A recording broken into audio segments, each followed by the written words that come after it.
the building of a cathedral tested the skills and ingenuity of the cathedral builders to the limit. Yet, the ideas and methods that they used had barely changed since Roman times. In fact, the style they built in the early period is called Romanesque. It's based on the kind of arch that the Romans used, the round arch. The shape was always based on a circle, often a full semicircle, sometimes a section of one, or with the curve slightly distorted. It was simple, but limited. Arches in the style known as Romanesque can be sturdy, even chunky. A whole building made of these arches has a muscular, powerful effect. But in the middle of the 12th century came an idea that would change all this, a revolution in design and construction that would raise cathedral building to new levels of sophistication.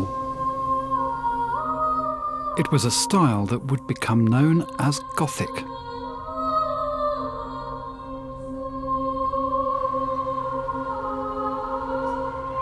It was born in France at Saint-Denis, near Paris. Here, the visionary Abbot Suger rebuilt part of the Abbey Church, burial place of the French kings.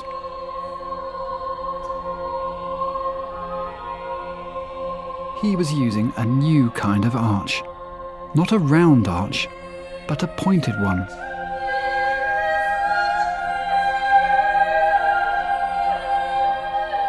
But his aims went beyond this. For Abbot Suger had a vision. He wasn't simply after something bigger and grander. He had a theological rationale for his new design. It was a theology of light.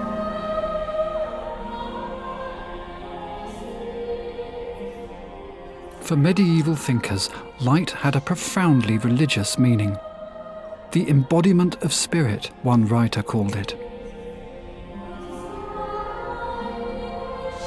The work should brighten our minds so they travel through the light to the true light of Christ. In seeing this light, the dull mind is resurrected from darkness. Abbot Suger and his unnamed master mason had glimpsed the possibilities of the pointed arch. It's both stronger and more flexible than a round one. Both the shape and width of a pointed arch can be varied in more ways. And the weight of a building naturally moves downwards and outwards in a shallow curve closer to that of a pointed than a round arch. This simple difference was to change the entire way cathedrals were conceived, designed, and built.